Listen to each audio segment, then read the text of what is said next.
नमस्कार दोस्तों, कलयुग के चमत्कार संतों की वाणी में आप सबका स्वागत है। दोस्तों, आज की इस वीडियो में हम जानेंगे कि चातुर्मास के नियम क्या होते हैं, इनका कैसे पालन करना चाहिए और इनका उद्यापन कैसे करना चाहिए। दोस्तों, चातुर्मास देवशयनी एकादशी से शुरू होकर कार्तिक मास की देव उठनी एकादशी तक होता है। इसमें 4 महीने श्रावण मास, भादो मास, आश्विन मास और कार्तिक मास आते हैं। इस समय कोई मांगलिक कार्य नहीं किए जाते और जो भी नियम लिया जाता है उसका बहुत ही फलदायक प्रभाव पड़ता है। देव ऋषि नारद खुद इसका महत्व बताते हैं कि चातुर्मास के नियम के प्रभाव से ही वे दासी पुत्र से देव ऋषि नारद बने। एक जगह कथा आती है कि जब वे दासी पुत्र थे तब चातुर्मास बिताने के लिए कुछ संत उनके गांव में ही इकट्ठे हुए, तो नारद जी उनकी सेवा किया करते थे और उन्हीं की सेवा के प्रभाव से नारद जी को अगले जन्म में देव ऋषि नारद बनने का सौभाग्य मिला। कहते हैं कि ये चातुर्मास का जो भी नियम करता है उससे मन की इच्छाओं की पूर्ति होती है। इसमें इन 4 महीनों में हमें संयम रखना चाहिए और देवशयनी एकादशी को भगवान विष्णु की प्रतिमा को शयन कराना चाहिए। इसमें किसी और को शयन नहीं कराया जाता। अगर आपने लड्डू गोपाल की सेवा ली है तो लड्डू गोपाल को शयन नहीं कराया जाता और ना ही भगवान विष्णु की चित्रपट को शयन करवाया जाता है।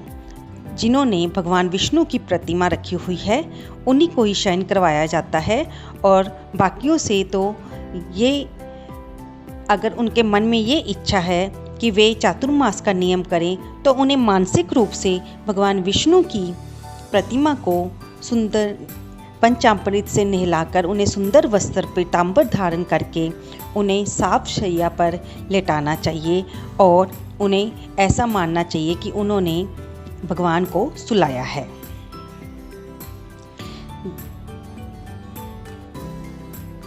मानसिक रूप से ही जो एकादशी के दिन करना चाहते हैं वे इस देवशयनी एकादशी जो कि 10 जुलाई दिन रविवार को आ रही है, वे ऐसा संकल्प ले सकते हैं। उसके बाद हम जो भी संकल्प लेना चाहें प्रभु से उन्हें प्रार्थना करें कि हम इस बात का संकल्प ले रहे हैं, हे प्रभु, हम यथाशक्ति इसको पूर्ण करने की कोशिश करेंगे और आप भी हमारी सहायता कीजिएगा, आप हमें शक्ति दीजिएगा। अगर इस संकल्प को पूरा करने से पहले हमारी मृत्यु हो जाए तो भी इस व्रत को आप पूरा मानिएगा। इसके लिए मैं आपको कोटि कोटि प्रार्थना करता हूँ और धन्यवाद करता हूँ। हर साल जो चातुर्मास का नियम करते हैं उन्हें सूर्य की तरह वे कीर्तिमान होते हैं और मरने पर उन्हें वैकुंठ की प्राप्ति होती है। दोस्तों, चातुर्मास के नियम तो बहुत हैं, हर कोई एक तरह से नियम नहीं निभा सकता। सभी अपनी यथाशक्ति और अपनी रुचि के अनुसार नियम रखते हैं। आइए हम इनमें से कुछ नियमों के बारे में जानते हैं कि हम कैसे कैसे और किस प्रकार से नियम रख सकते हैं। सबसे पहला तो हम इसमें से ये नियम ले सकते हैं कि हम इन चातुर्मास में मांस मदिरा का सेवन नहीं करेंगे। हम लहसुन प्याज नहीं खाएंगे। बैंगन मसूर की दाल का त्याग हो सकता है। हम एक मुक्ति व्रत यानी एक समय खाना खाने का नियम भी ले सकते हैं और एक समय भी खाना खाने में भी हमें ये देखना होगा कि क्या हम वो खाना दोपहर को खाएंगे या सूर्योदय से पहले। हमें ये नियम लेना होगा कि हमने वो खाना कब खाना है। उसमें भी अगर एकादशी का व्रत आता है तो हमें उस दिन चावल नहीं खाने हैं और व्रत को फलाहार ही रखना है। फिर शाम को पूजा करके हम खाना खाएं, ये हमें संकल्प लेना पड़ेगा। जो मनुष्य चातुर्मास में मौन रहने का संकल्प लेते हैं वे दुख नहीं पाते और जो मनुष्य थाली की जगह पत्तल पर भोजन करते हैं ऐसा भी नियम ले सकते हैं। कुछ लोग काले और नीले वस्त्रों का त्याग करने का नियम लेते हैं। ये भी साधना होती है। कुछ लोग ये साधना लेते हैं, संकल्प लेते हैं कि वे एक दिन छोड़कर दूसरे दिन भोजन करेंगे। और पुराने समय में तो लोग 2 दिन 2 रातें या 3 दिन 3 रातों को छोड़कर फिर अगले दिन आने वाले समय में, दोपहर के समय में या सूर्यास्त के समय में खाना खाते थे। लेकिन अब हमारे शरीर में इतनी जान नहीं रही। एक दिन का भोजन छोड़ना भी हमें भारी लगता है। इसलिए अगर हम सारा समय भोजन को त्याग ना सकें तो हमें इस चातुर्मास में कुछ विशेष दिनों जैसे एकादशी, पूर्णमासी या वीरवार का व्रत ही कर सकते हैं। वीरवार का व्रत भी तो दोस्तों भगवान विष्णु को ही समर्पित होता है। इसमें कुछ लोग अयाचित व्रत रखते हैं, जिसमें ये होता है कि आपके सामने जो आ जाए आपने उसे ही खाना है, लेकिन उसके अलावा किसी और चीज़ के बारे में मांगना नहीं है। आपको जो भोजन खिला रहा है आपको उसे कुछ भी देने को नहीं कहना है। जो आपके सामने आएगा आप उसे ही खा लेंगे। कुछ लोग धाम में वास करने का नियम लेते हैं, जैसे आप ब्रज जाकर रह सकते हो।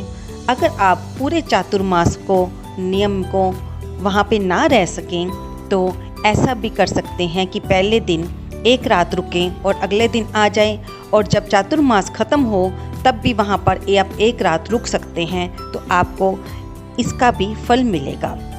कुछ लोग ये नियम लेते हैं कि वे सूर्योदय से पहले उठकर स्नान करेंगे, फिर सूर्य भगवान को जल अर्पित करेंगे और भगवान विष्णु का पूजा पाठ करेंगे, भगवान की परिक्रमा, भगवान के लिए हवन करना, ऐसे भी नियम होते हैं। ऐसा माना जाता है दोस्तों कि अपने प्रिय खाने की वस्तु या प्रिय पहनने की वस्तु का भी त्याग करना, ये भी एक नियम होता है। जैसे आपने आलू का त्याग किया और उसे पूरे 4 मास तक नहीं खाया, तो ये भी आपका नियम चातुर्मास में माना जाएगा। लेकिन दोस्तों आप अगर उस चीज़ का त्याग कर रहे हैं जो उस मास में आती ही नहीं, तो फिर उसको करने का कोई फ़ायदा ही नहीं है। आपको ब्रह्मचर्य का पालन करना है। अगर आप ऐसा करते हैं तो आप लक्ष्मीमान बनेंगे।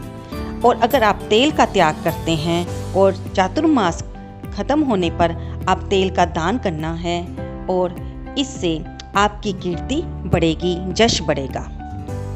आप गूगल, धूप, दीप दान का भी संकल्प ले सकते हैं। आप रोज़ मंदिर में झाड़ू लगा सकते हैं, उसे धोकर साफ कर सकते हैं। रंगीन बेल बूटे लगाने वाले और झाड़ू देने वाले और मंदिर की सफाई करने वाले को 7 जन्मों तक ब्राह्मण की योनि ही मिलती है। आप अगर इनमें से भी कोई नियम ना ले सके तो आप गौशाला में जाकर सेवा कर सकते हैं, या फिर पंचामृत से भगवान का रोज स्नान करवा सकते हैं। आप ये भी नियम ले सकते हैं कि आप हर दिन कुछ ना कुछ थोड़ा थोड़ा सा दान करेंगे। जैसे किसी दिन दूध का दान कर दिया, किसी दिन फल का, कभी वस्त्र का, कभी मिठाई का। आप इस दान को दोबारा भी दोहरा सकते हैं, और आपको ये यथाशक्ति करना है। अपनी सामर्थ्य से ज़्यादा करने का कोई ज़रूरत नहीं है। जैसे आपकी आर्थिक स्थिति आपको आज्ञा दे या आपको सहूलियत हो, आप वैसा ही नियम अपना सकते हैं। आप ये भी नियम ले सकते हैं कि आप शालिग्राम जी को, भगवान विष्णु को रोज़ तुलसी अर्पित करेंगे। लेकिन तुलसी पूजा में रविवार के दिन तुलसी माँ को ना तो जल दिया जाता है, ना ही उन्हें तोड़ा जाता है। लेकिन इससे आपका ये नियम खंडित नहीं होगा। आप पीपल के वृक्ष की पूजा का भी नियम ले सकते हैं, लेकिन तुलसी की तरह रविवार को पीपल को भी छुआ नहीं जाता। आप रोज़ चरणामृत पीने का नियम भी ले सकते हैं। मंत्र जाप का भी नियम ले सकते हैं। आप रोज़ एक माला गायत्री मंत्र के जाप की माला का भी नियम ले सकते हैं। अगर आपके घर में कोई बड़ा है तो आप सुबह शाम उनके पैर जरूर छुएं, इसका नियम भी ले सकते हैं। अगर घर में बड़ा नहीं है तो आपके आसपास जो भी बड़े स्त्री हो, बड़ा पुरुष हो, आप उनके पाँव छूने का नियम ले सकते हैं। कुछ लोग चातुर्मास में चप्पल ना पहनने का नियम लेते हैं या बाल ना कटवाने का नियम लेते हैं। दोस्तों, इसके साथ ही हमें इन नियमों के साथ भी हमें ये ध्यान रखना है कि हम किसी की निंदा ना करें, झूठ ना बोलें, अपशब्द ना बोलें, लड़ाई झगड़े से दूर रहें। कुछ लोग दूध दही त्यागने का नियम लेते हैं, जिससे गोलोक की प्राप्ति होती है और वंश में वृद्धि होती है। अगर आप नमक को त्यागते हैं तो आपकी सभी मनोकामनाएं पूर्ण होती हैं। अगर आप गुड़ को त्यागते हैं तो वाणी में मधुरता आती है, और अगर आप घी का त्याग करते हैं तो ये सुंदरता प्रदान करती है। दोस्तों, इस चातुर्मास में जो 4 महीने आते हैं, इन अलग अलग महीनों में अलग अलग देवताओं की पूजा की जाती है और अलग अलग चीज़ों का त्याग किया जाता है। जैसे सावन के महीने में हरी सब्जियों को खाने से परहेज करना चाहिए, हरी पत्ते वाली सब्जियों को नहीं खाना चाहिए। भादों में दही खाना मना है और आश्विन के महीने में दूध पीना मना है। कार्तिक के महीने में मसूर की दाल या वो दाल जो हवाई बादी हो खानी मना होती है। दोस्तों, इसी तरह गेहूं का भी अगर आप दान करें और उसको छोड़ने का संकल्प लें तो उससे अश्वमेध यज्ञ की फल जितनी प्राप्ति होती है।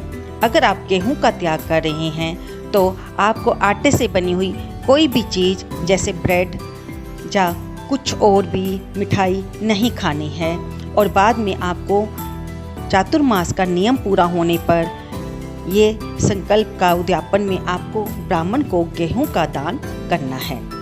कुछ लोग उद्यापन के समय गौ दान करते हैं, कुछ वस्त्र दान करते हैं, लेकिन आप अपनी यथाशक्ति के अनुसार ब्राह्मण को भोजन करवा सकते हैं और यथाशक्ति अनुसार ही उसे दान दे सकते हैं। इस समय ओम नमो नारायणाय नमः मंत्र का जाप करना चाहिए। सावन के महीने में भगवान शिव की पूजा की जाती है और उन्हें बेलपत्री और जल चढ़ाया जाता है। भादों के महीने में कृष्ण अष्टमी और राधा अष्टमी आती हैं। इस महीने में जिनको संतान प्राप्ति की इच्छा हो वे भगवान कृष्ण का स्मरण करें और सफ़ेद चंदन का तिलक लगाएं। आश्विन मास में भगवान गणेश जी की पूजा की जाती है और नवरात्रे आते हैं, माँ दुर्गा की पूजा की जाती है, लाल चंदन का तिलक लगाया जाता है। और इसी महीने में पितृ पक्ष भी आता है। पितरों की शांति और उनकी प्रशंसा के लिए श्राद्ध किए जाते हैं। कार्तिक मास में भगवान विष्णु और माँ लक्ष्मी का पूजन किया जाता है, और इसी कार्तिक मास में देव उठैनी एकादशी आती है। तब भगवान विष्णु को 4 मास के बाद या पाताल लोक में वास करने के बाद इन्हें उठाया जाता है, इनका स्वागत किया जाता है और माँ लक्ष्मी के साथ दीपावली के दिनों में इनकी पूजा की जाती है। और उसी दिन तुलसी विवाह भी होता है। माता तुलसी की शालिग्राम जी के साथ मंदिरों में शादी रचाई जाती है और दान किया जाता है। दोस्तों, जब हमारा चातुर्मास का जो भी हमने संकल्प लिया है वो निभ जाए तो हमें योग्य ब्राह्मण को दान देना चाहिए, तभी हमें इसका पूरा फल प्राप्त होता है। या फिर उस इंसान को देना चाहिए जिसे वाकई हमारे दिए गई वस्तु की ज़रूरत है। जैसे अगर बच्चे भीख मांग रहे हों तो हमें उन्हें पैसे देने की बजाय उन्हें खाने को सामान देना चाहिए, क्योंकि पैसे देने से उनकी आदतें बिगड़ेगी और शरीर स्वस्थ होने पर भी वे देश की उन्नति में भी बाधा बनेंगे और उन्हें भीख मांगने की, पैसे मांगने की आदत पड़ जाएगी। दोस्तों, हर चीज़ को निभाते हुए हमें अपने देश की आर्थिक उन्नति का भी अपनी उन्नति और अपनी स्वस्थता के साथ ध्यान रखना चाहिए, तभी इन व्रतों का पूरा फल मिलता है। हमें एक दूसरे के सुख के लिए मनोकामना करनी चाहिए और सबका भला मांगना चाहिए। दोस्तों, आपको ये जानकारी कैसी लगी कृपया कमेंट बॉक्स में अवश्य लिखकर बताएं। इसे लाइक करें, शेयर करें और सब्सक्राइब करें। दोस्तों, डिस्क्रिप्शन बॉक्स में देवशयनी एकादशी की कथा के बारे में भी बताया गया है और उसका लिंक दिया गया है। अगर आपने अभी तक उस वीडियो को नहीं सुना है तो कृपया उस लिंक पर जाकर अवश्य सुनें। धन्यवाद दोस्तों। जय श्री कृष्ण, जय विष्णु भगवान।